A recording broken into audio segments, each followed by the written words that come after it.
નમસ્કાર દર્શક મિત્રો, આપના લોકપ્રિય કાર્યક્રમ શંખનાદમાં આપનું સ્વાગત છે. હું છું ઈશુદાન ગઢવી. સદીના મહાનાયક મોહનચંદ કરમચંદ ગાંધી, જેને આપણે રાષ્ટ્રપિતા અને મહાત્મા ગાંધી તરીકે ઓળખીએ છીએ, એમનો આજે નિર્વાણ દિન. આ દિવસે મહાત્મા ગાંધીને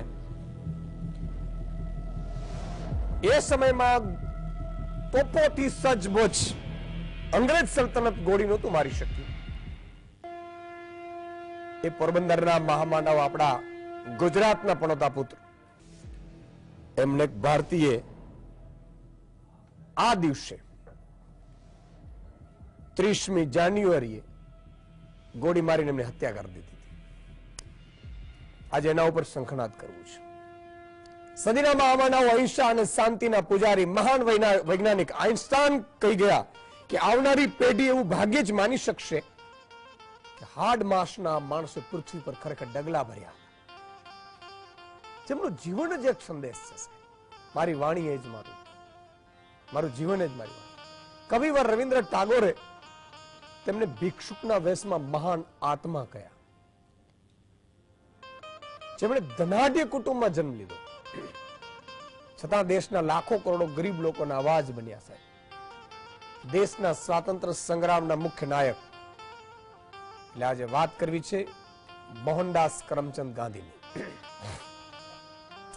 આજે મહાત્માનો નિર્વાણ દિવસ છે. તેમણે જે યોગદાન આપ્યું છે તે આ દેશ સદીઓ સુધી યાદ રાખશે. બાપુના આદર્શો, અહિંસાના ઉપદેશો અને સત્યના માર્ગે ચાલવાની પ્રેરણાએ અંગ્રેજો સામે દેશનો મજબૂત સંકલ્પ દર્શાવ્યો. અહિંસક વિરોધના તેમણે શીખવેલા મંત્રને આજે સમગ્ર દુનિયામાં આદર સાથે યાદ કરવામાં આવે છે. આજે ઇતિહાસમાં એવું ક્યાંય જોવા નથી મળી રહ્યું જ્યારે કોઈ વ્યક્તિનો શાસન સાથે દૂર દૂર સુધી કોઈ સંબંધ ન હોય અને તે સત્ય અને અહિંસાની શક્તિથી સદીઓ જૂના સામ્રાજ્યનો ન માત્ર પાયો હચમચાવી દે, પરંતુ અનેક દેશભક્તોમાં આઝાદીની તડપ પણ જગાવી દે. મહાત્મા ગાંધી એવા વ્યક્તિ હતા. સત્તાથી દૂર રહેવા છતાંય આજે પણ તેઓ કરોડો લોકોના દિલો પર રાજ કરી રહ્યા છે. લોકશાહીની પરિભાષાનો એક મર્યાદિત અર્થ રહી ગયો છે કે જનતા પોતાની પસંદગી મુજબનું સરકાર ચૂંટે અને સરકાર જનતાની અપેક્ષા મુજબ કામ કરે. બાપુએ એક એવી સમાજ વ્યવસ્થાનું બીડું ઉઠાવ્યું હતું સાહેબ, જે સરકાર પર નિર્ભર ન હોય. તેમણે લોકશાહીની અસલી શક્તિ પર ભાર મૂક્યો. ગાંધીજીએ તે દિશા દેખાડી જેમાં લોકો શાસન આધારિત નહીં પરંતુ સ્વાવલંબી હોય. બાપુએ લોકોની આંતરિક શક્તિને જગાડી તેમને સ્વયં પરિવર્તન લાવવા માટે જાગૃત કર્યા. મિત્રો, હે રામ, આના ઉપર હું આવીશ. જેમને ખબર હશે, આજે પણ પોરબંદરમાં કીર્તિ મંદિરમાં એમના મહાત્મા ગાંધીના જન્મસ્થળની મુલાકાત લો ને સાહેબ, મકાન જુઓ તો દિવાનના દીકરા હતા સાહેબ. એ સમયમાં મને બહુ આશ્ચર્ય થાય કે એક વોટ્સએપ ઉપર આવેલી ફેક માહિતીઓના કારણે કેટલાક એમને જયારે ગાળો ભણતા હોય ત્યારે મને એવું કહેવું છે કે સાહેબ, તમારી તાકાત નથી, તમે ખાલી ગુજરાત બહાર જઈને ભણી શકીએ આપણે. અને આપણે એને ગાળો દઈએ છીએ. જેમણે એ સમયમાં લંડનમાં જઈ અને વકીલાત કરી હતી. સાહેબ, લંડનમાં જયારે ગયા ત્યારે બ્રિટિશ શાસન અંતર્ગત આપણે હતું. બ્રિટિશમાં જયારે ભણવા ગયા ત્યારે એમને ખબર પડી કે બ્રિટિશનો કાનૂન તો એવું કહે છે કે ભારતમાં આ બધું અત્યાચાર કહેવાય, રંગભેદ અત્યાચાર કહેવાય. અહીંયા જે બ્રિટિશરો આવ્યા, જેમ આપણા નેતાઓ અત્યારે ખબર છે, આપણે કાનૂનની ખબર નથી પડવા દેતા. રીબીનો કાબીને ભાગી જાય, ધારાસભ્ય, સાંસદ, મંત્રી, મુખ્યમંત્રી, પ્રધાનમંત્રી, પણ આપણે ખબર ન પડવા દઈએ કે ઈ જે વસ્તુ ઉપર નભી રહ્યા છે તમારા ટેક્સના પૈસાની છે. એ અંગ્રેજોએ વર્ષો સુધી આપણને ખબર ન પડવા દીધી કે કાનૂન આ છે, અમે તમને ન મારી શકીએ, ને તમારા ઉપર ગોળીઓ ચડાવી શકીએ. સાહેબ, એક ઘટના એવી બને છે જેમાં આખો પાયો હચમચાવી નાખ્યો હતો. જલિયાવાલા બાગ 13 એપ્રિલ 1919 ના રોજ પંજાબના અમૃતસરમાં રોલેટ એક્ટમાં બધા વિરોધમાં એકઠા થયા અને અહિંસક પ્રદર્શનકારીઓ હતા. પણ જનરલ ડાયર કરીને જયારે અંગ્રેજો અધિકારી હતો, એને હુકમ છોડી દીધો, ગોળીઓ ઠાર કરી દો. 400 લોકોના મોત થયા. ઈ અંગ્રેજને પણ બ્રિટિશ કોર્ટે આ બધાને ત્યાંથી પણ બ્રિટિશ કોર્ટના એ લોકોને ઊભું રહેવું પડતું, તેને પાલન કરવું પડતું. પણ આપણે ખબર નહોતી. અત્યારે માની લો પોલીસ આપણે રિમાન્ડ લે છે અને પોલીસ રિમાન્ડ એટલે મારવાનું હોય? બિલકુલ ન મારવાનું હોય. હાથ તમને અડાડી ન શકે સાહેબ પોલીસ, પણ ન મારવાના રૂપિયા લે છે, કારણ કે તમને મને ખબર નથી. સાહેબ આ શંખનાદ છે ને એ જ્યોત છે કે જો આને તમે જોતા રહેશો તો 1 વર્ષની અંદર સાહેબ ગુજરાતનો એક નાગરિક એવો નહીં હોય 6.5 કરોડ જનતામાંથી કે એમને ખબર ન હોય કે એના અધિકારો શું છે, એની ફરજ શું છે. એવો જાગૃત કરવા માટેનો કાર્યક્રમ છે અને એટલા માટે જેટલી મારે મહેનત કરવી પડે છે આપણે ડબલ રોલ કરીને પણ કરીએ છીએ. આમાં કોઈ સ્વાર્થ નથી. તો જ્યારે વિદેશમાં ભણવા ગયા ખબર પડી કે આ તો કાનૂન આ છે, વકીલાત કરીને આવ્યા સાહેબ. વકીલાત કર્યા પછી આ યુવાન છોકરાએ એક એવી ઘટના બને છે 7 જૂન 1893 ની ઐતિહાસિક ઘટના. પછી તો એ સાઉથ આફ્રિકા જાય છે વકીલાત કરવા માટે.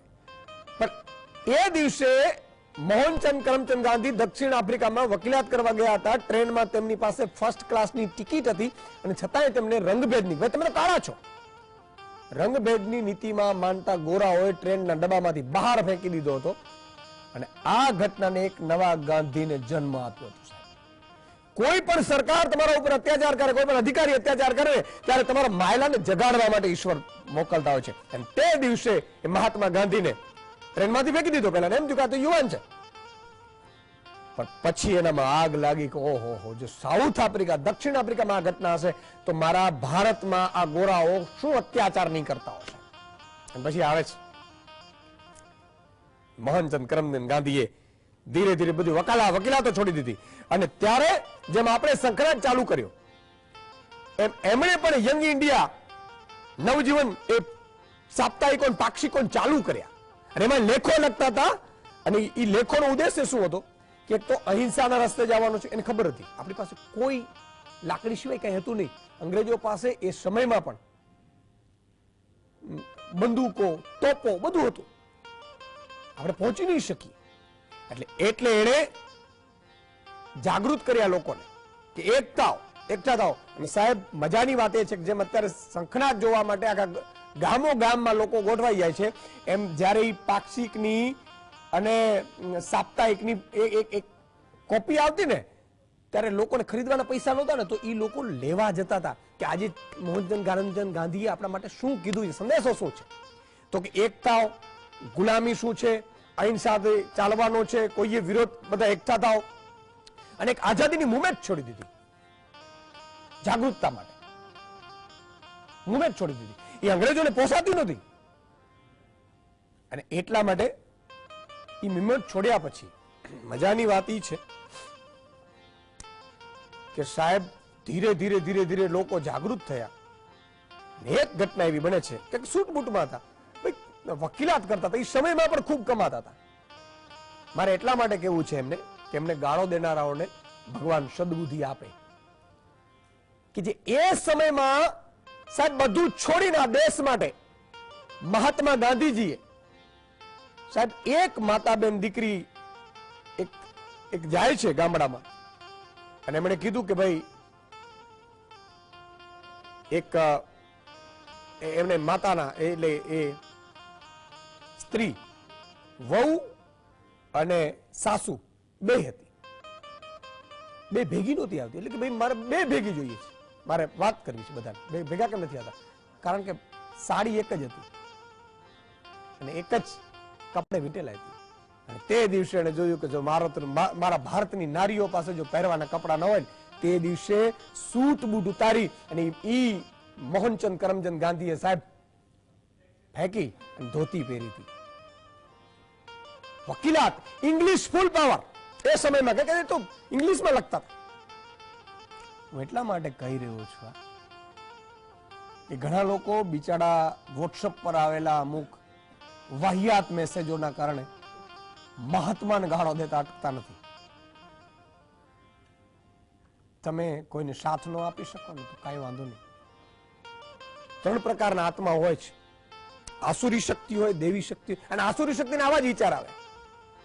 કંસ હતો ને, કંસ, અને આસુરી શક્તિ હોશિયાર બહુ હોય, સમજો તમે.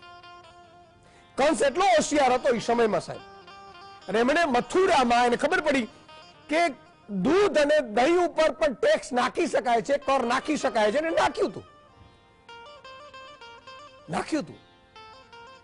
અને આપણે માખણ ચોર કહીએ છીએ ને, એ ભગવાન કૃષ્ણ એમ માખણ નહોતા ચોરતા. ભગવાન કૃષ્ણ એ કરનો વિરોધ કરવા માટે મટકીઓ ફોડી નાખતા હતા કે મથુરામાં કોઈ ટેક્સ આપવા નહીં જાય સાહેબ. અને ત્યારે નાના બાળકને પ્રત્યે એવું પ્રેમ જાગ્યો બધાને કે ભાઈ આ અમારા માટે લડે છે. અને ત્યારે જયારે જાહેરમાં એને મારવા ગયા ને કંસને, ભગવાન કૃષ્ણ, ત્યારે આખી મથુરા, ઇવન એની આર્મી, કમાન્ડો એ તાળીઓ પાડતા હતા, સારું થયું તમે આ રાક્ષસને મારો છો. શું કામ કે દહીં ઉપર ને છાસ ઉપર પણ ટેક્સ નાખ્યો. તો એટલા માટે આપણે કહી રહ્યો છું આ ઘટનાઓને કે આસુરી શક્તિ બહુ હોશિયાર હોય, એની પાસે ફોજ હોય, ફોજ. રાવણ પાસે શું નહોતું? કેટલી બુદ્ધિ હતી. એ સમયે પણ એ ભગવા પહેરીને, સાંભળજો, ભગવા પહેરીને માતા સીતાને છેતરવા માટે આવ્યો હતો. એ વખતે એને ખબર પડી કે લક્ષ્મણજીની રેખા છે તો કઈ રીતે ઠેકી શકાય. એટલે એને માતાને એવું કીધું તમારે આપવું તો અહીંયા આપો ભિક્ષા. સમજો તમે, આસુરી શક્તિઓ બહુ હોશિયાર હોય, બહુ ચાલાક હોય, બધાને વીંટામાં લઈ લે. એના ભક્તો બહુ હોય પાછા. રાવણને ભક્તો હતા, આજે પણ ઘણા પૂજાય છે. કહેવાનો મારો મતલબ એ છે કે તમે આસુરી શક્તિ છો, દેવી શક્તિ છો, એ તમે તમારા કાર્યોથી, વિચારોથી ખબર પડશે તમે શું છો. એટલે આ તમામ મુદ્દા ઉપર આજે ચર્ચા કરવી છે આપણી પાસે. હા, મહાનુભાવો તો જોડાઈ ગયા છે, બધા જોડાઈ ગયા છે ને. એ પેલા સવાલ લઈ લઈએ. મને ખબર તમે વોટ્સઅપ પર ખોલીને બેઠા હશો. ગાંધીજીનું ભારતમાં સૌ પ્રથમ આંદોલન કયું હતું? એ સવિનય કાનૂન ભંગ, બી ચંપારણ, સી અસહકાર ચળવળ, ડી ખિલાફત ચળવળ. તમારો સાચો જવાબ અમને વોટ્સઅપ કરો 70 16 31 13 12. ફટાફટ કરવા માંડો બધા. છેલ્લા 5 નામ હશે સારા, છેલ્લા નહીં, માફ કરજો, સારા 5 નામ હશે એમને હું છેલ્લે નામ બોલીશ, જાહેર કરીશ. અને 5 મહાનુભાવો જે જોડાયા છે. દીપકભાઈ અંતાણી છે, સ્ટેજ કલાકાર, મહાત્મા ગાંધીજીનો રોલ ખૂબ એણે વર્ષોથી એ કર્યું છે, ફિલ્મ ડિરેક્ટર પણ છે. ડોક્ટર અનામિક શાહ, પૂર્વ કુલનાયક છે, ગુજરાત વિદ્યાપીઠ. અને મને લાગે છે અનામિકભાઈ નથી જોડાયા, તો તમે મને, મુદિતાબેન વિદ્રોહી, ગાંધી વિચારક છે, અને રિઝવાનભાઈ કાદરી, ઇતિહાસકાર. આ 3 લોકો અત્યારે આપણી સાથે જોડાયા છે. થોડી ક્ષણોમાં ચોથા પણ જોડાશે, જો ટેકનિકલ ખામી ન આવી તો. અને વચ્ચે વચ્ચે તમારો ફોન કોલ પણ આપણે લેશું. શરૂઆત રિઝવાનભાઈ મારે આપણાથી કરવી છે. મહાત્મા ગાંધી મહાત્મા પછી બન્યા. એમણે વર્ષોથી એક મુહિમ ચલાવી. આઝાદીની લડાઈ તો ખૂબ થતી હતી, પણ ક્યાંક 1857 નો આપણે વિપ્લવની વાત કરીએ, એના પછીની વાત કરીએ, પણ અંગ્રેજોને આપણે ક્યારે હિંસાથી પહોંચી ન શક્યા. વાણિયા બુદ્ધિ વાપરી.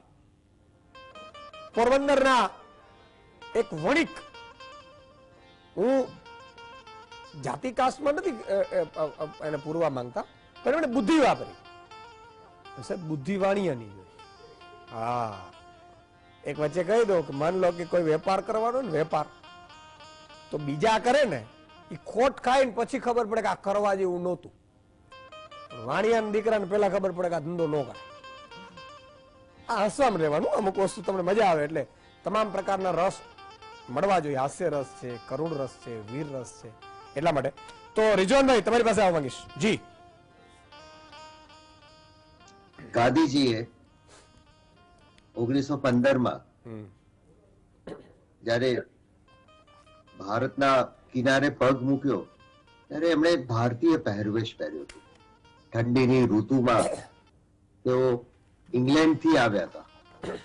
એમનું જહાજ હજુ દરિયાની વચ્ચે જ છે, કિનારે નથી આવ્યું. ત્યારે એમના સ્વાગત માટે ઈસુદાનભાઈ જે સ્વાગત સમિતિ હતી, આ સમજવું પડશે. અને એ સ્વાગત સમિતિના સભ્યો, કારણ આપણે ત્યાં શું છે, ભમચક બહુ ચાલતું હોય છે, ત્યાં સુધી એ ચલાવી રાખીશું.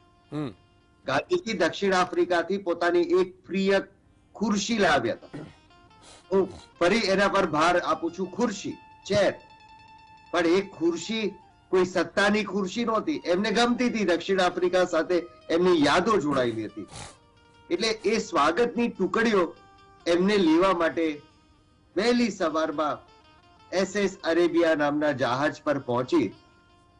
એપોલો બંદરથી જહાજ ખાસું દૂર છે, અને ગાંધીજી કસ્તુરબા સાથીઓ ઉતર્યા, અને જ્યારે કિનારે આવતા હતા ત્યારે એમના સ્વાગત માટે હજારો લોકો હાજર હતા. અને એ સ્વાગત સરઘસ જે શરૂ થયું, પણ ગાંધીજીનો પહેલો ઇન્ટરવ્યુ જે મુંબઈના બારા પર એમણે આપ્યો કે હું ગુજરાતી હોવાથી ગુજરાતી ભાષા મારફતે જ દેશ સેવા કરવા માંગુ છું. અને પછી ગાંધીજીનો આખા દિવસ મુંબઈના વિવિધ ઇલાકામાં સ્વાગત સરઘસ ફરતું ફરતું ચાલ્યું. અને એ દિવસે સવારથી સાંજ સુધી એમના પર એક જાસૂસ, ગૃહ વિભાગનો જાસૂસ નજર રાખતો હતો. એણે નાનકડો રિપોર્ટ પોતાના ઉપલા અધિકારીને મોકલ્યો કે આ દક્ષિણ આફ્રિકા વાળા ગાંધી એ ડેન્જરસ ફાયરબ્રાન્ડ પોલિટિકલ લીડર છે. દક્ષિણ આફ્રિકામાં બ્રિટિશ સામ્રાજ્યને કારણે એમને જે રંગભેદનો ધક્કો લાગ્યો, અને એ ધક્કાએ ગાંધીજીનું જીવન પરિવર્તન નથી કર્યું, એ જગતનો આખો ઇતિહાસ બદલી દીધો છે. અને પછી એ ગાંધીજી માટે લખે છે કે આની પ્રત્યેક હિલચાલ પર નજર રાખવી જોઈએ. અને પહેલા વર્ષે જ ગાંધીએ મુંબઈથી મુંબઈ એટલે 9મી જાન્યુઆરીથી 31 ડિસેમ્બર સુધીમાં લગભગ 38,000 કિલોમીટર ટ્રાવેલ કર્યું છે. લગભગ 38,000. એટલે દેશને જોયો છે, દેશના લોકોને કેવી રીતે કનેક્ટ કરે છે. પણ ગાંધી જ્યારે અમદાવાદ રેલવે સ્ટેશનથી પસાર થવાના હતા, વહેલી સવાર હતી, અને સત્યાગ્રહની તાકાત શું છે એ સમજવા માટે આપણે સત્યાગ્રહ આશ્રમ ક્યારેક જઈશું. પણ એ સત્યાગ્રહ આશ્રમમાં માત્ર એને આશ્રમ વ્યવસ્થાને જીવંત નથી કરી, હજારો વર્ષની આ ભારતીય સંસ્કૃતિની એક આગવી ઓળખ હતી આશ્રમ પરંપરા. અને ગાંધીજીએ દક્ષિણ આફ્રિકામાં પણ આશ્રમો જ સ્થાપ્યા હતા, પણ અહીંયા જે આશ્રમ સ્થાપ્યો કોચરબ વિસ્તારની અંદર, અને એ આશ્રમમાં શું છે, એ આશ્રમમાં માત્ર સત્યનો આગ્રહ નથી, સત્ય માટે સમર્પિત રહેવાનું છે, સત્ય માટે ઝઝૂમવાનું છે, બીજાના દુઃખને પોતાનું દુઃખ સમજીને એને માટે પોતાનું જીવન ન્યોછાવર કરવાનું છે. એ ગાંધીનો સત્યાગ્રહ આશ્રમ હતો. અને એ જ ગાંધીના સત્યાગ્રહ આશ્રમની અંદર એમણે અસ્પૃશ્યતા સામે રણટંકાર કર્યો, અને એમણે આવીને જે ઝાડુ ઉપાડી, ઝાડુ કેવી ઉપાડી, રાજકારણની ભાષા બદલી નાખી. કારણ એમણે માતૃભાષાને મહત્વ આપ્યું, સમાજકારણ એક નવો રણટંકાર કર્યો, અને એમણે પોતાના મૂલ્યો સાથે બાંધછોડ નથી કરી. આ જ સત્યાગ્રહ આશ્રમમાં કસ્તુરબા સાથે પણ ક્લેશનો પ્રસંગ છે, પણ આપણે પૂરેપૂરો જાણ્યા સમજ્યા વિના અડધી વાત રજૂ કરીને વિકૃત રીતે મૂકીએ. કારણ કસ્તુરબાએ રાજકીય પરિષદમાં સ્વીકાર્યું હતું કે હું એ દિવસે પણ ખોટી હતી, એ સાચા હતા, અમાનવીય મારો અભિગમ હતો, અને હવે મારી અંદર એ વૈચારિક પરિવર્તન થયું છે. રાજકારણની ભાષા બદલી, અર્થકારણ બદલ્યું. અહીંયા ગાંધીજીએ રેટિયાના પ્રયોગો નથી કર્યા. 1915 થી 17 સુધી તો હાથશાળના પ્રયોગો કરતા આપણને જોવા મળે છે. પણ પછી શું થાય છે, એમની ઈચ્છા તો અમદાવાદ મ્યુનિસિપાલિટીમાં સભ્ય થવાની હતી, અને એમણે ડોક્ટર હરિપ્રસાદ દેસાઈને કહ્યું કે ડોક્ટર તમારા દવાખાનાની બહાર મારું નામનું પાટિયું લગાવી દો. એમ કે ગાંધી બાર એટલો બેરિસ્ટર, જેથી શું થાય કે હું અમદાવાદના બારમાં એનરોલ થઈ જાઉં, અને મ્યુનિસિપાલિટીનો હું મતદાતા થાઉં, અને હું મ્યુનિસિપાલિટીમાં દાખલ થઈને સફાઈ અભિયાન ચલાવવા માંગુ છું. ગાંધીજીની જે ઝાડુ ચાલી છે 1915 થી, જે ઝાડુ ચાલી ફરી ફરી ફરી અને જીવનના છેલ્લા શ્વાસ સુધી એમણે એ જુદા જુદા ક્ષેત્રના સડાને દૂર કર્યો છે. પણ અમદાવાદ રેલવે સ્ટેશન પર જે સત્યાગ્રહ કર્યો, કારણ જ્યારે એ મેટ્રિકની પરીક્ષા આપવા માટે આવ્યા હતા 18 વર્ષનો યુવાન, ત્યારે એના સ્વાગત માટે એક ભાઈ માંડ આવ્યા હતા, એ પણ કમ અને આવ્યા હતા. મહાદેવભાઈએ એ આખો પ્રસંગ લખ્યો છે, એટલે એની ચર્ચા નથી કરતો. પણ સ્ટેશનથી પાસ થવાના છે ત્યારે એના સ્વાગત માટે વહેલી સવારમાં લગભગ 200 શહેરના આગેવાનો છે. ગાંધીજીની અસલ ડાયરી જોતા આપણને ખબર પડે છે કે એમાં ડોક્ટર હરિપ્રસાદ દેસાઈનું સરનામું છે, ભિક્ષુ અખંડનું સરનામું છે, અને એવા અનેક લોકોના અમદાવાદ સાથેના એના કનેક્શન છે અને એટલા માટે જ એમણે અમદાવાદને પોતાની કર્મભૂમિ તરીકે પસંદ કર્યું હતું. અને ગાંધીજીએ સ્પષ્ટ કહ્યું હતું કે આ બધા લોકો માટે શું વ્યવસ્થા છે, કારણ ગાંધીજી કસ્તુરબા અને સાથીઓ માટે ગરમા ગરમ દૂધ હતું, સૂકા મેવા હતા, ખજૂર હતી, સમોસા વગેરે મૂકવામાં આવ્યા હતા. ત્યારે ડોક્ટર હરિપ્રસાદે આ બધું ગોઠવ્યું હતું. એમણે કહ્યું કે ના, આ તો બધું આપ લોકો માટે જ છે. ગાંધીજી મોઢું ફૂલાવીને બેસી ગયા. હું નથી ખાવાનો, હું ગ્રહણ નથી કરવાનો, કારણ બધા માટે એક સમાન વસ્તુ જો હોય તો જ હું સ્વીકારીશ. એટલે સત્યાગ્રહનો રણટંકાર ગાંધીજીએ અમદાવાદ રેલવે સ્ટેશન પર કર્યો હતો. અને એવો જ વિરમગામ સ્ટેશન પર, ભલે એને આપણે સત્યાગ્રહની શ્રેણીમાં ન કહી શકીએ, પણ ગાંધીજીએ ખુદની આત્મકથામાં લખ્યું છે કે એમને ત્યાં જે કાર્યકર્તા હતા એમણે કહ્યું કે અહીંયા કસ્ટમ કોર્ડરમાં લોકોની હેરાનગતિ થાય છે અને એમને જે રીતના એ લોકોને જોયા વિના પણ એમની તાકાતથી, એમના પરાક્રમ વ્યવહારથી એમની સરકારને એ જે ગેરકાયદેસરનો વેરો હતો એ દૂર કરવા માટે ફરજ પાડી હતી. એ હું માનું છું ગાંધીજીનો પહેલવેલો સત્યાગ્રહ તરીકે આપણે ચોક્કસ એને દર્શાવી શકીએ. વાહ. બીજા મહાનુભાવ પાસે જવું પડે. ભાસ્કરભાઈ દવે જોડાયા છે અમદાવાદથી. જી ભાસ્કરભાઈ. નમસ્કાર, હું ભાસ્કર દવે અમદાવાદથી બોલું છું. અને ખાસ વિશેષ તો મારા ફોરફાધર્સ, મારી ચોથી પેઢીના 1922 થી 1927 સુધીની એમની રોજની એટલે ડેલી ડાયરી લખેલી આજની તારીખે મારી પાસે છે. અરે વાહ. એમાં તેઓ રેલવેમાં ક્લાર્ક તરીકે વિરમગામ રેલવે સ્ટેશન પર નોકરી કરતા હતા. અને એના અને ગાંધીજી જયારે જીવતા હતા ત્યારે 1926માં સાચો સંન્યાસી નાટક આવેલું વિરમગામમાં, અને રોયલ નાટક કંપની કલકત્તાની એ ભજવવા આવી હતી. અને મારા ફોરફાધર રેલવેને કારણે લાગવગથી ટિકિટ લીધેલી, અને એ નાટક જોયા પછી એમના ઉદ્ગારો કે ખરેખર ગાંધીજી સાચા સંન્યાસી તરીકે જ અત્યારે ચાલી રહ્યા છે એવું. આ એમની ઉંમર એ વખતે 26 વર્ષની માત્ર હતી. અને બીજો એક પ્રસંગ એમણે લખેલો છે શૌકત અલી, મોહમ્મદ અલી, બે ભાઈઓ હતા અને યુપી રામપુરના રાજકુંવર હતા. અને એમને જયારે દિલ્હીથી રેલવે માટે લાવવામાં આવે છે, મને મહેસાણાથી મોટર માર્ગે શબ્દ વાપર્યો છે, વિરમગામ રેલવે સ્ટેશન પર લાવે છે, ત્યારે ગુપ્ત માહિતીના આધારે રેલવેમાં કોઈ એમને કહેવા આવ્યું કે આજે શૌકત અલીને રાજકોટની જેલમાં લઈ જાય છે. અને ત્યારે એ છુપાઈને જોવા ગયા અને પછી પોતે રેલવેના કર્મચારી હોવાથી ઇંગ્લિશમાં આખું લખાણ લખ્યું છે કે he is looking like a lion. એની સાથે એક સાર્જન્ટ અને એક પોલીસ વાળો હતો. એ ધારક એટલો કદાવર હતો શૌકત અલી કે બંનેને દબોચી દે તો અને ભાગી શકે. અને એનો આખો પ્રસંગ લખ્યો. ટ્રેન ઉપડી ત્યારે જય હિન્દના નારાથી. વાહ, બિલકુલ ભાસ્કરભાઈ, અદભુત એમણે વાત કરી. જો દર્શક મિત્રો જોડાય એટલે એક નવું પણ આપણી સાથે એ મળે. અનામિકભાઈ જોડાઈ ગયા છે. અનામિકભાઈ, મહાત્મા ગાંધી થોડા યાદ કરીએ આજે 30મી, કારણ કે નવી પેઢીને આમ તો વાંચતા નથી, અને મેં અગાઉ પણ કહેલું છે કે બેન સનીબેન લિયોની બધા ઓળખે છે, એનો વાંધો નથી, બેનને ઓળખવા જોઈએ. બેન શ્રી દીપિકા બેન હોય તો એમને ઓળખવા જોઈએ, એમાં વાંધો નથી કઈ. પણ જેણે આ દેશ માટે, સાહેબ તમારા મારા માટે, આઝાદી માટે ખૂબ બધું યોગદાન દીધું છે, એમને હજી બરોબર જાણી નથી શક્યા આપણે. જી અનામિકભાઈ. ઈશુદાનભાઈ, આજે તમારી બધાની સાથે 30મી જાન્યુઆરીએ જોડાતા ખૂબ આનંદ થાય છે, ગ્લાની પણ છે. 30 જાન્યુઆરી ગાંધી નિર્વાણનો દિવસ, 5 ને 17નો સમય. આજે ગાંધીજીના ગાંધી સ્મૃતિ ટ્રસ્ટ તરફથી કબા ગાંધીના ડેલામાં હમણાં જ શિશુ વિહારના નાનકભાઈ અને આપણા યુવાન પત્રકાર અને સંપાદક કેતન રૂપેરાનું બંનેનો વાર્તાલાપ પણ હતો. અને યુવા પેઢી સામે નાની સંખ્યામાં પણ બહુ અસરકારક કાર્યક્રમ હતો.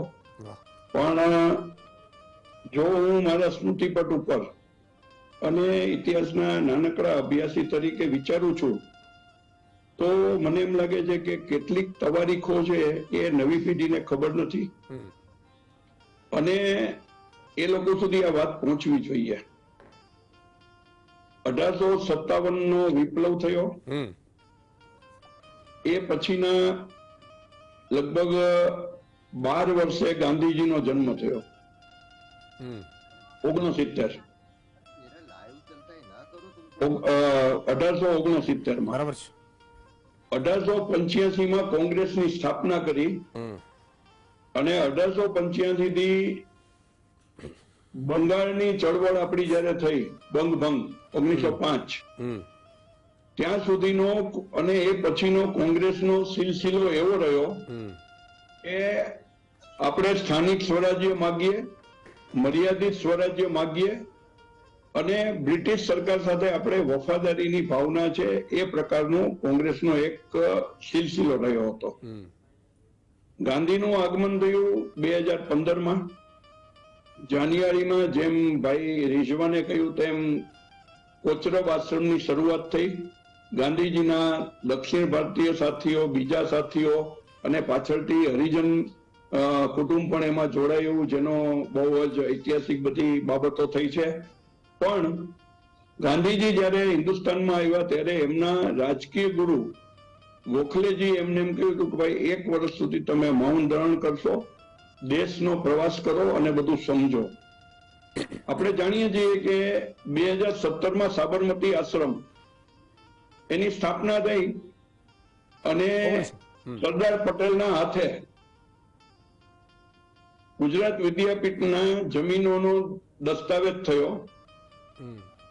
ચીનુભાઈ બેરોનેટના કુટુંબીજનોએ જમીન આપી, બીજા ખેડૂતે જમીન આપીને ગાંધીજીએ સાબરમતી આશ્રમની જમીન લીધી અને એના પછી તરત જ ગુજરાત વિદ્યાપીઠની 2019 સુધીમાં એની જમીનો લેવામાં આવી.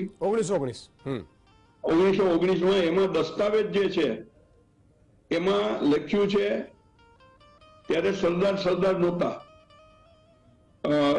વલ્લભભાઈ ઝવેરભાઈ પટેલ હસ્તક અને કેર ઓફ સાબરમતી આશ્રમ, રહેવાસી સાબરમતી આશ્રમ, એ દસ્તાવેજ છે એનું આજે પણ બહુ મૂલ્ય છે.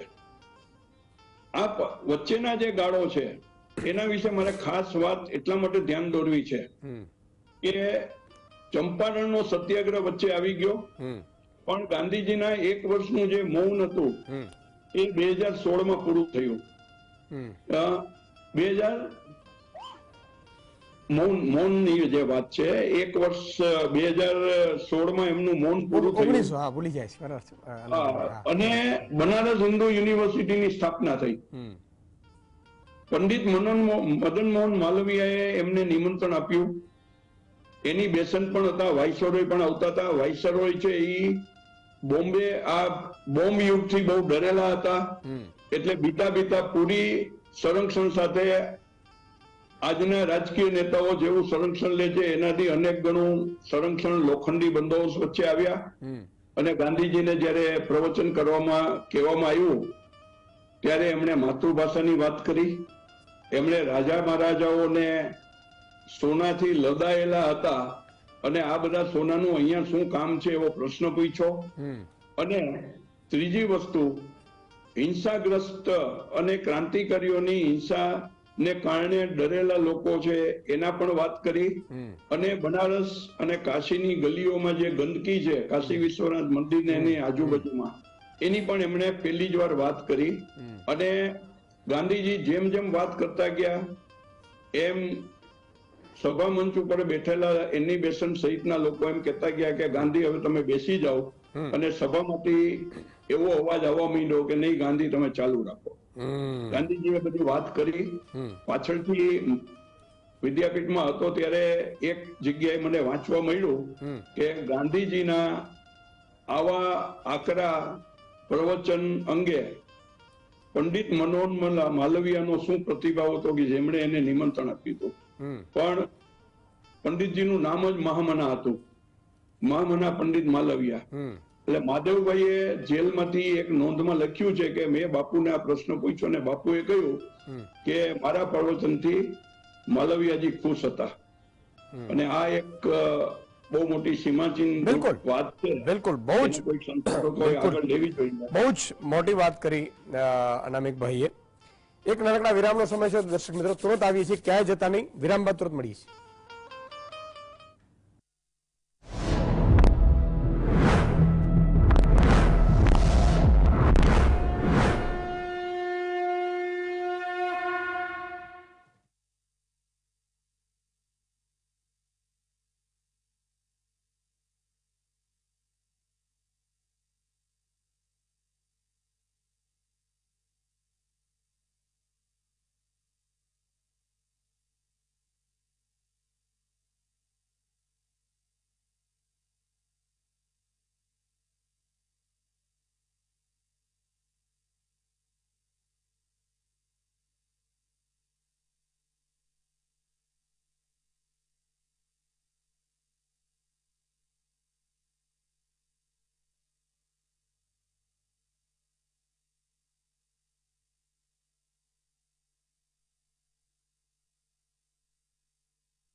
વિરામ બાદ ફરીથી આપનું સ્વાગત છે.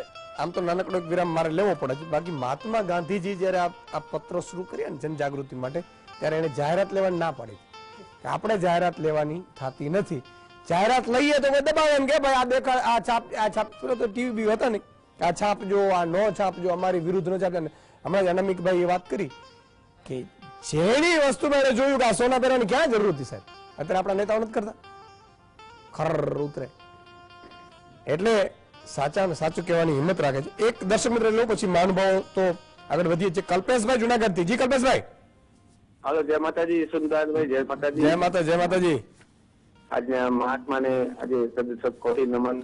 130 કરોડ ગુજરાતના નાગરિક તરફથી, ભારત સરકાર તરફથી એક નમન છે, કોટી કોટી. બિલકુલ. મહાત્મા ગાંધીજીની. આજે ઈસુદાનભાઈ એક સવાલ એક મારો છે. આજે મહાત્માની અનેક કાર્યક્રમો, બધી યોજના છે, બધી થાય છે. આજ મહાત્માની વિચારધારા છે વર્ષો ત્યાં. આજે સ્વચ્છ ભારત મિશન જુનાગઢ માટે, હું જુનાગઢ થી બોલું, સ્વચ્છ ભારત મિશન માટે આજે અનેક બાપુની ઈચ્છા છે, એ કોણ પૂરી કરશે સ્વચ્છ ભારતની? બરાબર છે. હલો, બિલકુલ બિલકુલ, એ આપણે જ પૂરી કરવી પડશે. કલ્પેશભાઈ બહુ સારી વાત કરી, ખૂબ ખૂબ આભાર.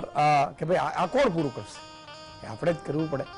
અને મહાન વિભૂતિઓ છે ને આ દેહ છોડી દે છે, પણ એના વિચારો મહાન હોય છે. એટલે દીપકભાઈ તમારી પાસે આવવા માંગીશ. દીપકભાઈ ને મિત્રો, તમે ઘણી જગ્યાએ ગાંધીજી બનતા સૌભાગ્ય છે, આમ પાત્ર ભજવે ને, એટલે એને અમદાવાદ ભાઈ હવે મહાત્મા તો મહાત્મા હતા સાહેબ. તો જી દીપકભાઈ, કેટલીક વાતો. હું યુવાનો અથવા તો આજના સંદર્ભમાં ગાંધીજી કેટલા પ્રસ્તુત છે એ વિષય ઉપર મારે બોલવું જોઈએ મને લાગે છે. બિલકુલ. કારણ કે અત્યારે આપણે જેમ કહ્યું એમ વોટ્સએપ યુનિવર્સિટી અને ઇન્ટરનેટ અને યુટ્યુબ પર એટલું બધું જેને કહેવાય કે અડધું સાચું અડધું ખોટું અને વિવાદાસ્પદ, થોડાક ગરમ મરી મસાલા ભરીને એટલું બધું ચાલી રહ્યું છે અને યુવાનો ગેરમાર્ગે દોરાઈ રહ્યા છે. અને ગાંધીજી પ્રત્યે એક પ્રકારનો અણગમો અથવા તો વિરોધ અથવા તો વિવાદ ઉભો થાય એવા પ્રકારનું વાતાવરણ ઊભું થઈ રહ્યું છે. ત્યારે મેં આજથી 3 વર્ષ પહેલા નાટક લખેલું એમ કે ગાંધી હાજર હો, અને એની અંદર આ જે વિવિધ પ્રકારના વિવાદો ચાલી રહ્યા છે એના જવાબ આપવાનો પ્રયત્ન કરેલો. પછી એ ભગતસિંહની ફાંસીને લઈને હોય કે સરદારને બદલે નહેરુને વડાપ્રધાન બનાવવાની વાત હોય, બ્રહ્મચર્યના પ્રયોગો હોય, મુસ્લિમોનું તુષ્ટિકરણ હોય કે ભાગલા હોય, એવા અનેક જે વિવાદો ચાલી રહ્યા છે એનો જવાબ મેં એ નાટકમાં આપવાનો પ્રયત્ન કર્યો છે, કલાકાર તરીકેની ફરજ બજાવી છે. એની સાથે સાથે ઘણા એવા નાના નાના પ્રસંગો છે જે પ્રસ્તુત કરે છે કે ગાંધીજી આજની તારીખે પણ કેટલા પ્રસ્તુત છે અથવા તો કેટલા અનુકરણનીય છે. ખાસ કરીને શિક્ષણની અંદર મારે કહેવું જોઈએ કે એમણે જે નવી તાલીમ પદ્ધતિ સમૂહ શિક્ષણની આપી હતી એ જ પદ્ધતિમાં જે કંઈ મુદ્દાઓ છે અથવા તો જે કંઈ એના ઉદ્દેશો છે એ થોડાક વખત પહેલા વિશ્વભરના શિક્ષણવિદોએ કોન્ફરન્સ કરી અને શ્રેષ્ઠ શિક્ષણ કોને કહેવાય એના જે મુદ્દાઓ તારી કાઢ્યા એમાંથી લગભગ 60-70% ઉપર મુદ્દાઓ એ ગાંધીજીની નવી તાલીમ જે છે એને અનુરૂપ છે. આપણે સદભાગ્યે અત્યારે આ નવી તાલીમ આધારિત કેટલીક ગાંધીયન ફિલોસોફી પર ચાલતી શિક્ષણ સંસ્થાઓ છે, પણ હજી પણ વધારે શિક્ષણ સંસ્થાઓ આ નવી તાલીમ નીતિને સામૂહિક શિક્ષણને અપનાવે. એ અત્યારે આ જે ગેજેટ્સનો જમાનો છે, ડિજિટલ મીડિયાનો જમાનો છે, ત્યારે એ બહુ જ જરૂરી છે અને પ્રસ્તુત છે. એટલે યુવાનો જેટલા જ ગાંધીજીને વાંચે, સમજે અને પછી એના પ્રત્યે મંતવ્ય બાંધે એ આજની તારીખે બહુ જ જરૂરી છે. મને જે પ્રસંગ અત્યારે કહેવાનું નાનકડો મન થાય છે એ કે અલ્હાબાદની અંદર કોઈ કોન્ફરન્સ હતી. સવારના પહોરમાં ત્રિવેણી સંગમ ઉપર હાથ મોં ધોવા અને ફ્રેશ થવા માટે જ્યારે બધા જાય છે ત્યારે ગાંધીજી માત્ર એ પાણીમાંથી એક જ લોટો લે છે અને પોતાનું મોં વગેરે સાફ કરી અને પૂછે છે કે બધું બરોબર થઈ ગયું સાફ. ત્યારે સાથે જે મહાનુભાવ હતા એમણે પૂછ્યું કે તમે કેમ આટલી કરકસર કરો છો? ત્રિવેણી સંગમ છે, આટલી મોટી નદી વહે છે અને એમાંથી એક લોટો આટલી બધી કરકસર કરવાની શું જરૂર છે? તો કે આ જેટલા પાણી પર મારો અધિકાર છે એટલું જ પાણી મારે વાપરવું જોઈએ, કારણ કે આ પાણી ઉપર પશુ, પંખી, ઢોર, ખેડૂતો, બીજા લોકો જે લોકો આમાંથી પાણી પીશે, ખેતી કરશે, આ બધાનો આની ઉપર અધિકાર છે. એટલે મારે મારા હકનું છે એટલું જ વાપરવું જોઈએ. મારા જરૂરિયાત કરતાં વધારે વાપરવું એ પણ એક પ્રકારની હિંસા છે. આટલું જેને કહેવાય કે સ્પષ્ટ વિચારો એમના હિંસા અહિંસા પ્રત્યે હતા. એ જ પ્રમાણે આર્થિક રીતે પણ તમે જરૂર કરતાં વધારે કમાઓ તો પણ તમે બીજાના હકનું તમારી પાસે રાખો છો, સંગ્રહ કરો છો, એ પણ એક પ્રકારની હિંસા છે. એવા માત્ર સત્ય હિંસા નહીં, તમામ બાબતના એમના જે 11-11 વ્રત છે એ તમામ પ્રત્યે એમના એકદમ સ્પષ્ટ મંતવ્ય હતા, સ્પષ્ટ વિચારો હતા. અને સૌથી મહત્વની વાત એ છે કે એમણે માત્ર ઉપદેશ નથી આપ્યો, એમણે જે કંઈ પણ કહ્યું એ બધું કરીને બતાવ્યું છે. એમણે પ્રયોગ કર્યા, સત્યના પ્રયોગો કર્યા, સત્યને પામવા માટેના પ્રયોગો કર્યા. પુરવાર કરી બતાવ્યું કે આ શક્ય છે, આ રીતે જીવી શકાય એમ છે. અને એટલે જ એ કહી શક્યા કે મારું જીવન જ મારો સંદેશ છે, બીજું કોઈ એમને કહેવાની જરૂર જ નહોતી. વાહ. જગદીશભાઈ ગઢડાથી જોડાય છે. જી જગદીશભાઈ. હાજી. એ અહિંસા ગાંધીજીએ સ્વીકારી, એમાં અંગ્રેજોની તાકાત જોઈ અને ઈશુદાનભાઈ કે છે કે એટલે એને બુદ્ધિને વાપરી કે આની પાસે તોપો છે એવું નહીં, પણ અહિંસાની તાકાત જ ગાંધીજી વધુ સમજતા એવું કદાચ મને નહીં. તમારી વાત બહુ સાચી છે. મારો કહેવાનો ભાવાર્થ એ છે કે હિંસાના રસ્તે કોઈ પણ ભોગે આપણે એને પહોંચી ન શકીએ, એ બુદ્ધિ પણ એમણે વાપરી. અને હિંસા તો એને માત્ર હિંસા ખાલી ગોળી પૂરતી નહોતી, એને તો એવું કીધું હતું કોઈ પ્રત્યે દ્વેષ ભાવના પણ ન રાખવી, એ પણ એક હિંસા છે, જે મને વાત કરી. ખૂબ ખૂબ આભાર, તમે આટલું બહુ બારીકાઈથી એક નોટ કરી, એ પણ વાત સાચી છે. મિત્રો, ઘણા લોકો રાષ્ટ્રવાદ કરતા હોય છે, એક નંબરના બુચિયા હોય તો એ રાષ્ટ્રવાદ નથી. તમે બ્રશ કરતા હો ને આખે આખું તમારા નળમાંથી પાણી ચાલુ હોય, એ રાષ્ટ્રવાદ નથી. રાષ્ટ્રને પ્રેમ એટલે એક એક રાષ્ટ્રની સંપત્તિનું આપણે જાળવણી કરીએ સાહેબ. આપણા જ ઘરની વીજળી આપણે નીકળી જઈએ ને એને બંધ કરી દઈએ તો એ રાષ્ટ્ર પ્રેમ છે. આ વાત છે. અને એ સ્વીકારો તો ઠીક છે, નો સ્વીકારો તો એક કોઈ બાંધી લેવાના, એના કોઈ કાનૂન નથી બનતા, બરાબર છે. અને આસુરી શક્તિઓ હોય એને હંમેશા ખોટું જ દેખાય, કારણ કે એને ખોટું જ કરવું હોય. સત્ય છે ને એ કોને ન ગમે સાહેબ? સત્ય એને ન ગમે કે જે હંમેશા કંઈક ખોટું કરતા હોય છે. સત્ય એને ક્યારે ન ગમે? સત્ય વ્યક્તિઓ ન ગમે. આપણે કહ્યું મહાત્મા ગાંધી ત્યાં ગયા, ઇવન 1931માં જયારે મહાત્મા ગાંધી ગોળમેજી પરિષદમાં ભાગ લેવા લંડન ગયા ને, ત્યાંના સમ્રાટ જ્યોર્જ પંચમ એમણે બંકિંગ પેલેસમાં ચા પીવા નિમંત્રણ આપ્યું હતું. સમગ્ર અંગ્રેજ સમુદાય જોઈને વિસ્મયચકિત થઈ ગયા કે આ ઔપચારિક પ્રસંગે પણ ગાંધી એક ધોતી અને ચપ્પલ પહેરીને રાજમહેલ પહોંચ્યા છે. પાછળથી જયારે એમને પૂછવામાં આવ્યું કે શું આ પોશાકમાં સમ્રાટ સમક્ષ જવાનું ઉચિત હતું, ત્યારે ગાંધીજી હસીને જવાબ આપ્યો હતો કે સમ્રાટે જેટલા કપડા પહેર્યા હતા ને તે અમારા બંને માટે પણ પર્યાપ્ત. કેટલી મોટી વાત છે. અને એમણે પોતાના કપડા જાતે બનાવે, લોકોને કીધું તમે જાતે કોઈ ઉપર નિર્ભર ન રહો, એટલે વિદેશી વસ્તુ લેવી ન પડે. ખૂબ સાહેબ આ વ્યક્તિનો તમે આપણે સમજીએ ને એના કરતા પણ ખૂબ છે. મુદિતાબેન, તમે પણ થોડું પ્રકાશ પાડો. હા, એટલે એ જે વાત છે કે ગાંધીજી નો સમયનો ગાળો જોઈએ તો આજથી આટલા બધા વર્ષો પહેલાની વાત, અને જે 1909માં એમણે હિન્દ સ્વરાજ લખ્યું એ ત્યાં દક્ષિણ આફ્રિકા હતા, ત્યાંથી બ્રિટન ગયા અને બ્રિટનથી પાછા આવતા એમણે જહાજ પર એ પુસ્તક લખ્યું. આજે બીજી ઘણી બધી, એટલે ગાંધીજીએ પોતે આપણને ગાંધીજીના પુસ્તકના સ્વરૂપમાં જે બધું જોવા મળે છે બધા સંપાદનો છે. એમણે જાતે, ઇવન એમની આત્મકથા પણ સંપાદન જ છે. એમણે ટુકડે ટુકડે લખીને ટુકડે ટુકડે પ્રકાશિત થઈ અને પછી એનું સંપાદન કરવામાં આવ્યું. હિન્દ સ્વરાજ એક એવું છે કે જે એમને પુસ્તક લખવું હતું ને એની પ્રસ્તાવનામાં એ લખે છે કે જ્યારે મારાથી નથી રહેવાતું ત્યારે હું લખું છું, અને લખતા લખતા જમણા હાથે થાકી ગયા તો જમણો હાથ છોડીને ડાબા હાથે લખવાનું શરૂ કરે છે, અને એમ આખું એ પુસ્તક પૂરું કરે છે. આજથી આટલા બધા લગભગ 125 વર્ષ, 1909 એટલે એક વર્ષ ને થોડાક બીજા એક સવા સો વર્ષ પહેલાની વાત છે. આજે આપણે આટલી બધી પર્યાવરણની ચિંતા કરીએ છીએ, ક્લાઇમેટ ચેન્જની ચિંતા કરીએ છીએ, એના માટેના વૈશ્વિક સ્તરના સંમેલનો બોલાવીએ છીએ, એમાં બધા જુદા જુદા દેશોના પોતાના કમિટમેન્ટ અને ગોલ હોય છે. પણ તમે જે વસ્ત્રની વાત કરી, વસ્ત્ર સ્વાવલંબનની વાત કરતી, આર્થિક સ્વાવલંબનની વાત કરી, એ બધામાં સ્વાવલંબનની તો વાત હતી જ, પણ ગાંધીજી એ આખું એક સુધારાનું દર્શન લખે છે, જેને આપણે સુધારો કહીએ છીએ. ગાંધીજી એમ ખાસ કહે છે કે કોઈ કોટ પાટલુન પહેરે ધોતી છોડીને તો એને સુધારો થયો એમ કહીએ, કોઈ હાથેથી ખાવાનું છોડીને છરી કાંઠાથી ખાય તો એને સુધારો થયો એમ કહીએ, ને એવા ઘણા બધા ઉદાહરણો ગણાવે છે. અને એ ગાંધીજીના લખાણમાં બહુ બધા નવા શબ્દો પણ એ કોઈન કરે છે જે ભાષામાં હોય નહીં. ત્યાં એ કહે છે કે આ બધો સુધારો નહીં પણ કુધારો છે.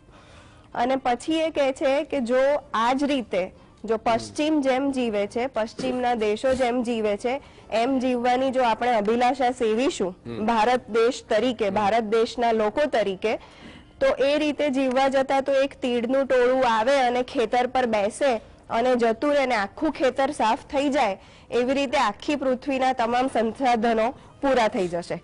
એટલે પશ્ચિમની જેમ પશ્ચિમની ઢબે જીવવા જવું એ કોઈ પણ રીતે પ્રેક્ટિકલી પણ આપણને પોસાય એવું નથી. અને આ વસ્ત્ર સ્વાવલંબની ને બધી વાતો જ્યારે એમણે ખાદીની વાત કરી ભારત દેશમાં, ત્યારે એમને પોતાને ના તો કાંતતા આવડતું હતું ના વળતા આવડતું હતું. એમનો એ વિષય નહોતો. તેમ છતાં એમને સમજાયું કે આ દેશનો આટલો બધો મોટો આધાર ત્યાં માન્ચેસ્ટર અને લેન્કેશાયરની મિલોમાંથી બનીને આવતા કાપડ ઉપર છે, તો એમાંથી દેશને કેવી રીતે આમ સાવ મુક્ત કરીએ. તો ત્યારે એમણે જોયું કે દેશના ખેડૂતો, કેમ કે આપણે આગળ વાત કરી કે પહેલા 2 વર્ષ 1 વર્ષ ખૂબ ફર્યા દેશના ખૂણે ખૂણે, ને એમને સમજાયું કે ખેતીની સિઝનમાં લોકો ખેતી કરે છે, ખેતી પત્યા પછીની સિઝનમાં જ્યારે લોકો ઘરે હોય છે, પ્રમાણમાં સમય હોય છે, એ સમયે બીજી પ્રવૃત્તિ નથી, ત્યારે લોકો કાંતે અને વળે. અને એમણે કહ્યું કે જે કાંતે એ પહેરે અને જે પહેરે એ કાંતે, એ પણ એમણે નિયમ આપ્યો. તો એ આખી વાતમાં સ્વાવલંબનની તો વાત છે જ, પણ એમાં બીજી ઘણી બધી વાતો છે. એમાં વાત વિકેન્દ્રીકરણની છે. આજે તમે કોઈ એક મોટી ફેક્ટરી, કોઈ એક મોટા કારખાના, કપડા બનાવવાની મોટી ફેક્ટરીઓ જ્યારે આપણે શહેરોમાં નાખીએ છીએ, ત્યારે એ કાપડ એટલે હું ફક્ત કાપડનું ઉદાહરણ આપીને એમની એ આખી પરિકલ્પનાની વાત મૂકવા માંગુ છું કે એક કાપડની ફેક્ટરી માટે તમે જે ઈંધણ વાપરો છો અથવા જે વીજળી વાપરો છો, એ વીજળી તમારા જ જંગલોની નીચેથી કાઢેલા કોલસામાંથી ઉત્પન્ન કરેલી છે. એના થકી આપણું કાપડ બને. એમાં હજારો મજૂરો કામ કરે, એ મજૂરો મજૂર જ રહે, એ કોઈ દિવસ મજૂરથી ઉપર ના બને.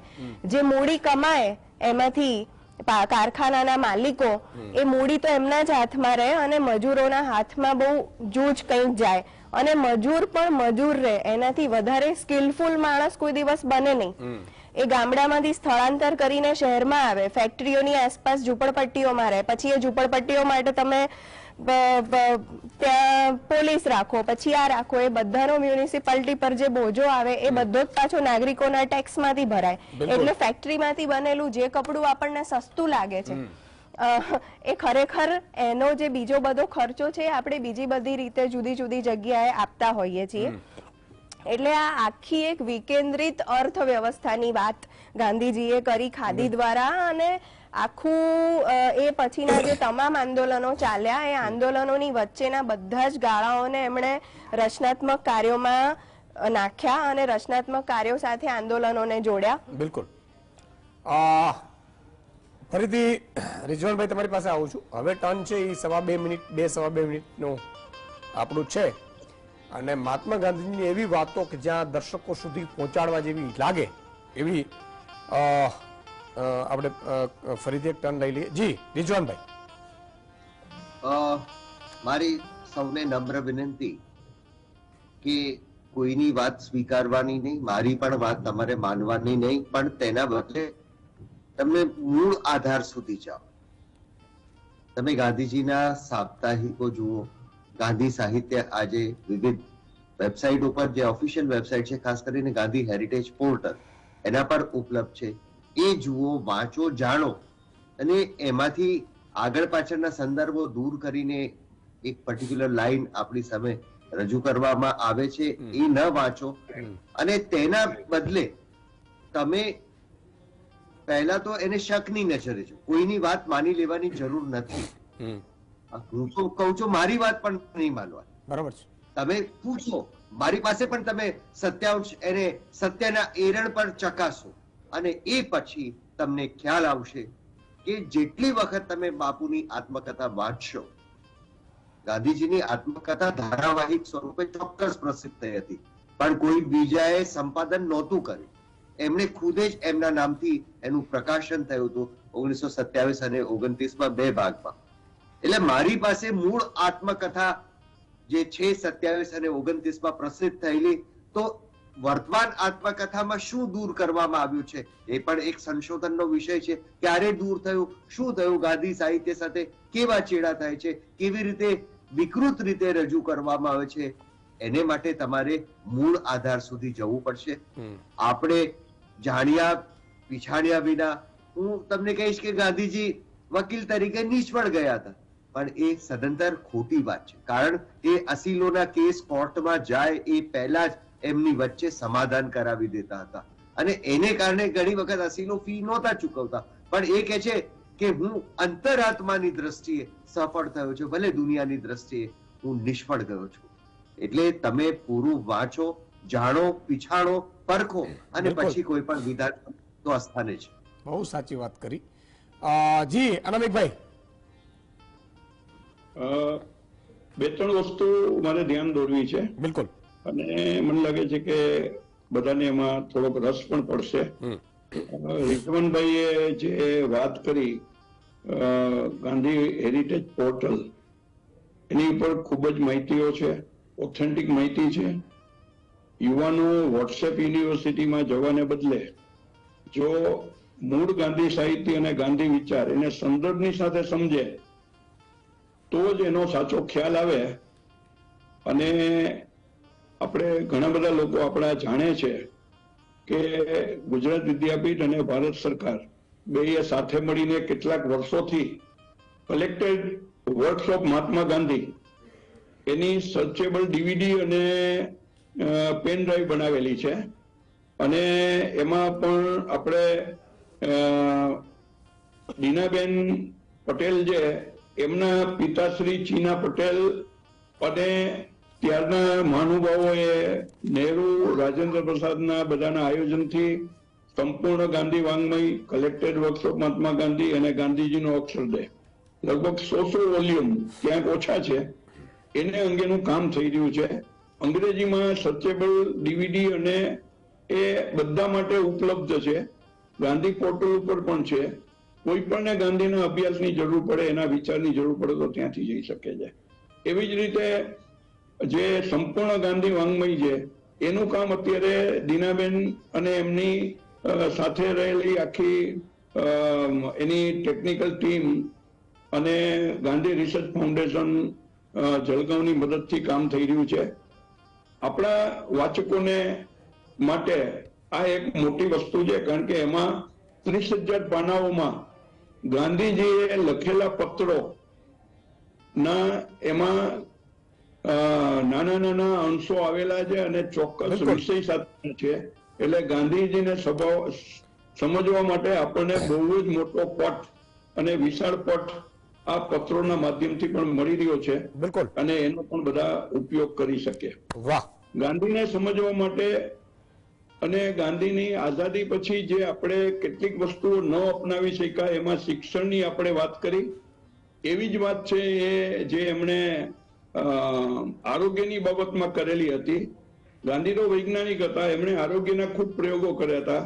એક સમય એમણે કહ્યું કે મારે કુપોષણ અને પોષણના ખૂબ મારે પ્રયોગો કરવા છે, પણ આપણી પાસે એના ઓથેન્ટિક ડેટા આપે અને એનાલિસિસ કરી આપે એવા બાયોકેમિસ્ટ અને ન્યુટ્રિશનલ સાયન્ટિસ્ટ ક્યાં છે?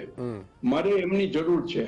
તો ગાંધી તો એક નવી વસ્તુઓ સ્વીકારવા વાળા માણસ હતા અને એમની જે આર્થિક નીતિ હતી એ ભલે આઝાદી પછી આપણે ન સ્વીકારી, પણ એમની આર્થિક નીતિના જે કોઈ મહત્વના પાસાઓ છે એ અત્યારે યુનેસ્કોની જે એસડીજી ગોલ છે, બિલકુલ, અને એમ કે છે કે કેટલી વસ્તુનું આપણે નિવારણ કરવું પડશે, તો આપણે બહુ આરામથી સમજી શકીએ છીએ કે એમાં ગરીબી, શિક્ષણ, આરોગ્ય, સુખાકારી, રોજગારી, આની જ બધી વાતો છે એમાં ગાંધીજીએ કરેલી છે. જે ગાંધીજીના 18 રચનાત્મક કાર્યક્રમો જોવો અને યુનોની અત્યારની યાદી જોવો, જેને અંગે દર વર્ષે આપણે યુનોની ને એની બધી મિટિંગો આંતરરાષ્ટ્રીય થતી હોય છે અને એની પ્રતિજ્ઞાઓ લેવાય છે. પણ એક છેલ્લો મુદ્દો એક જ મિનિટમાં હું પૂરો કરું કે ગાંધીજીના આર્થિક પ્રવક્તા હતા જેસી કુમારપ્પા. આઝાદી પછી એમના વિચારોને આપણે પૂરું સ્થાન આપ્યું નહીં, પણ એમને ઇકોનોમી ઓફ પરમેનન્સ, સ્થાયી અર્થવ્યવસ્થા અને વિલેજ મુવમેન્ટ એટલે કે ગ્રામ આંદોલન, આ બે અતિ ઉત્તમ પુસ્તકો એમણે મૂક્યા છે જે ગાંધીનો આર્થિક દ્રષ્ટિકોણ છે એ બહુ જ સારી રીતે રજૂ કરે છે.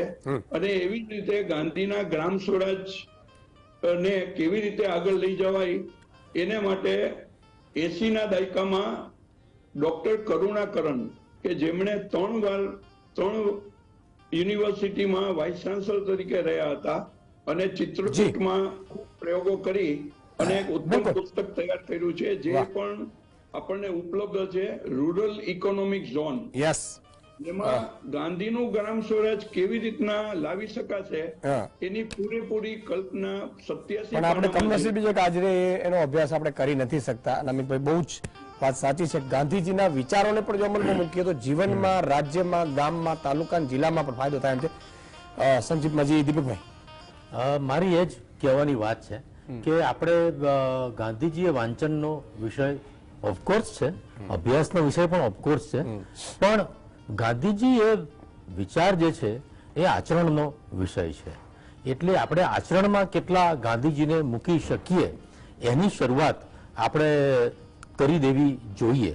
અને ગાંધીજીના જે 11 વ્રતો છે, હવે મોટાભાગના દર્શકો એવું માનતા જશે કે સાચું બોલવું જોઈએ, સત્યનો પક્ષ નિડરતાથી લેવો જોઈએ, ચોરી ન કરવી જોઈએ, સંગ્રહ ન કરવો જોઈએ, વગેરે વગેરે જે પણ એમના 11 વ્રતો છે એને આપણે બને એટલા અમલમાં મૂકવાનું શરૂ કરવું જોઈએ. એક વિદ્યાર્થીએ પરદેશ ભણવા જતી વખતે ગાંધીજીને પત્ર લખીને પૂછ્યું હતું કે મને આપ શું એડવાઇસ આપો છો? ત્યારે એમણે કહ્યું કે ત્યાં જઈને તું તારી ઓળખ બનાવજે અને તારો પ્રચાર કરજે, એટલે કે તું હિન્દુસ્તાનનો પ્રચાર કરજે.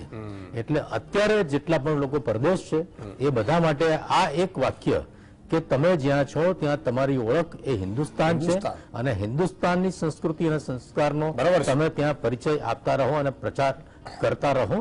એટલે તમે જે કંઈ પણ કામ કરો છો, તમે જે વ્યવસાય કરતા હો, તમે શિક્ષક હો, તમે વ્યવસાય કરતા હો કે બીજું કંઈ પણ કરતા હો, એ તમે એનાથી દેશને શું ફાયદો થશે, હું ભ્રષ્ટાચાર નહીં કરું તો દેશને ફાયદો થશે, હું પ્રમાણિકતાથી સારું મટીરિયલ વાપરીને બ્રિજ બનાવીશ તો દેશને ફાયદો થશે. બિલકુલ. એ રીતે તમે દેશ હિતમાં કાર્ય કરતા થશો તો એ તમે ગાંધીજીને વિચારોને આચરણમાં મૂક્યા એવું જ થશે. જે એ કહેતા હતા કે બી the change you want to C in the world.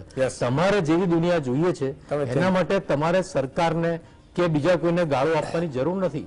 એ તો જેમણે જે કરવાનું છે કરશે જ, પણ જ્યાં સુધી તમે અમલમાં નહીં મૂકો ત્યાં સુધી કશું થવાનું નથી. બહુ મોટી મૂળભૂત રીતે આપણે બધાએ બહુ બદલીને બી ધ ચેન્જ બનવાની જરૂર છે. યસ. અને નાથુરામ ગોડસે જયારે ગોળી મારી ત્યારે પણ સ્વાભાવિક જેણે ઘણા બધા પ્રયત્ન કર્યા હતા, એને અગાઉ પણ પ્રયત્ન કરી ચુક્યા છે. કરેક્ટ. અને ગાંધીજીને એવું કીધું હતું કે સિક્યુરિટી રાખવી ત્યારે ના પાડી દેવાની. સાહેબ આ મહાત્મા ગાંધી છે. અને હું તમને કહું છું ગાળો આપ્યો તો આપો, ખાલી 11 વ્રત જે પાડી શકતા હોય ને તાકાત હોય ને તમારા મારામાં, પણ ગાળો આપો. જી મુરીદાબેન સંક્ષિપ્તમાં. ગાંધીજી આજે પ્રસ્તુત છે કે નહીં આપણે એની વાત કરતા હોય છે, મને હંમેશા એવું લાગે ભૂલાવાનું કરી રહ્યા છે ગાંધીજીને. એ તો છે જ. આજે કરુણતા કહેવાય. વિદેશોમાં સાહેબ મહાત્મા ગાંધીના અત્યારે વિચારોને અમલમાં મૂકવામાં આવે છે. દર વર્ષે હા 30 જાન્યુઆરીના દિવસે ટ્વિટર ઉપર નાથુરામ ગોડસે ટ્રેન્ડિંગ હોય છે. એટલે આનાથી મોટી કોઈ આર્ગ્યુમેન્ટ જ ના હોઈ શકે કે ગાંધીજીને ભૂલાવા માટે આપણે શું શું કરી રહ્યા છીએ. અને બહુ સિસ્ટમેટિકલી સમજપૂર્વક માણસ જીવતો જીવતો તો સાંખી નહોતો શકાતો, એટલે એને તો ગોળી મારી, પણ હવે વિચાર પણ ક્યાંય ના રહે એના તો પૂરેપૂરા પ્રયત્નો ચાલી જ રહ્યા છે. એના અસંખ્ય ઉદાહરણો આપણે આપી શકીએ, પણ એમાં ના જઈએ, અત્યારે સમય પણ નથી આપણી પાસે. પણ ગાંધીજીએ એમના જીવનમાં જે કરવાનું હતું, જે વિચારો આપવાના હતા એ આપીને જતા રહ્યા. આજે એમને પ્રસ્તુત હોવું કે ના હોવું એનું એમના ઉપર કોઈ બર્ડન નથી.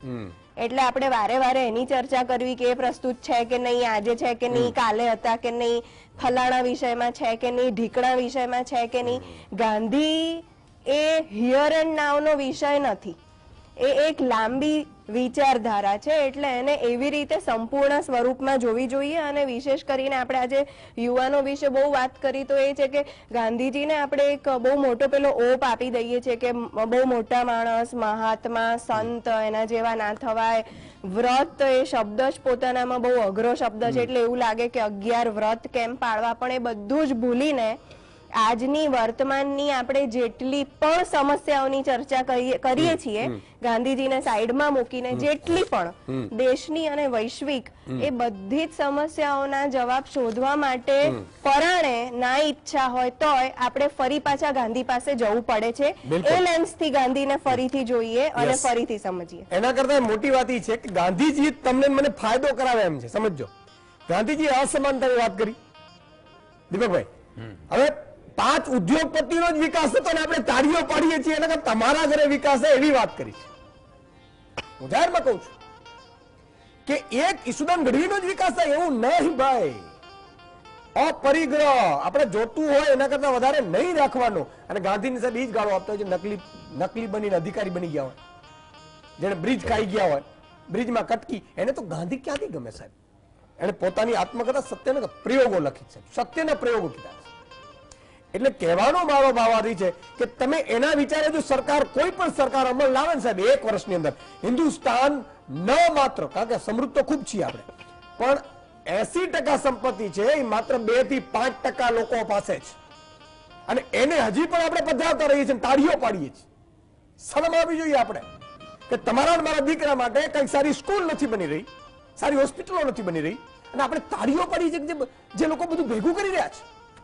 બહુ દુઃખ સાથે મારે કહેવું પડે છે આપણે. અને છતાંય આપણે કોઈને બહેકાવવામાં આવીને મહાત્મા ગાંધીના 11 આ વ્રતો કોઈ સરકાર કે વ્યક્તિ કે સંગઠન કે એ પાડે ને સાહેબ, તો હું એમ કહું છું કે આજ ગુજરાત કે આજ હિન્દુસ્તાન 5 વર્ષની અંદર અમેરિકાને પણ ટક્કર મારે એવી એટલી મહાસત્તા બની શકે એટલી તાકાત ધરાવે છે.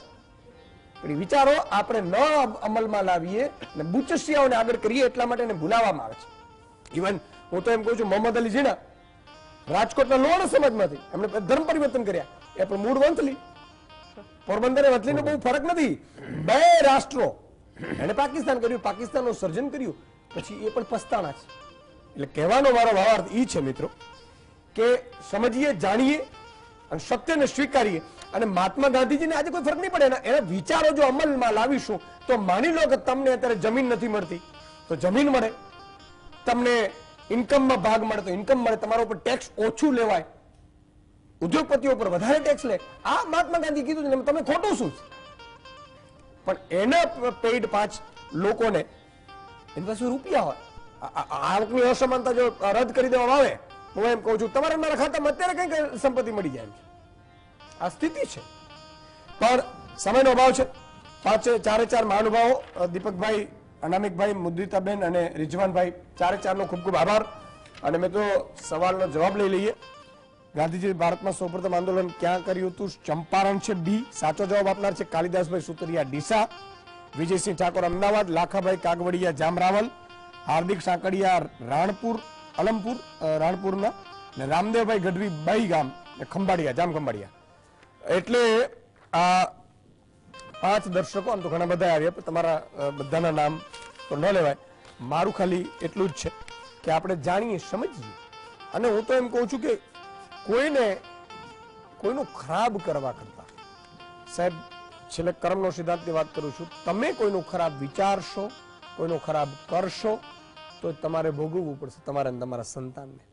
આપણે તકલીફ છે કે મંદિરમાં જઈએ છીએ પણ ભગવાનને એમ કહી છે કે મારી ભ્રષ્ટાચારના કારણે મારો બ્રિજ નો કોન્ટ્રાક્ટ મને મળી જાય, ભલે મારે જેને આપવા પડે એમ, પછી એ બ્રિજના કારણે 25 લોકો મરી જાય તો ભગવાન શું તમને કહેતા હશે? તમે એમ કરીને જાઓ છો મને પીએસઆઈ નોકરી મળી જાય, ભલે 40 લાખ રૂપિયા હું આપું, મળી જાય. ભગવાન પાસે શું કામ આપણે એનું માંગીએ છીએ? એટલે આ વસ્તુ છે. આજે બસ આટલું જ. આવતીકાલે ફરીથી મળીશું. ત્યાં સુધી જય હિન્દ, જય ભારત. હે રામ. હે રામ શું કામ ખબર છે? છેલ્લે મૃત્યુ વખતે, અને મહાત્મા ગાંધીજી પહેલા કહ્યું હતું કે છેલ્લે મૃત્યુ વખતે હે રામ બોલું તો જ મારા માનજો કે સત્યના આગળ હાલ્યો છું. અને હે રામ એ બોલે છે તો દુનિયાને કહે જો હું રોગથી મરું અને એક નાનકડી ફોડકીથી મરું તો હું દુનિયાને પોકારીને કહે છે કે આ દંભી મહાત્મા હતો. આ છેલ્લા એમના શબ્દો સમજો. તો જ હું જ્યાં હોઈશ ત્યાં મારા આત્માને શાંતિ થશે. ભલે મારા ખાતર લોકો કદાચ તને ગાળો દે, મારી નાખે, પણ રોગથી મરું તો દંભી મહાત્મા જ ઠરવજે. પણ અઠવાડિયા પહેલા જેમ ધડાકો થયો તેમ કદાચ કોઈ મને ગોળીથી મારે અને તે સામી છાતીએ ઝીલું, છતાંય મોઢામાંથી સિસકારો ન નીકળતા રામજીનું રટણ ચાલતું હોય તો કહે છે કે સાચો મહાત્મા. તો સાહેબ મૃત્યુના 20 થી પણ ઓછા કલાક પહેલા ઉચ્ચારેલા મહાત્મા ગાંધીજીના શબ્દો છે. અને એટલે માટે જેને ગોળી મારીને જયારે નાથુરામ ગોડસે ત્યારે પણ છે હે રામ બોલ્યા સાહેબ. આ એનો પુરાવો છે. એ મહાત્માને, સંતને નમન છે, વંદન છે. જય હિન્દ, જય ભારત.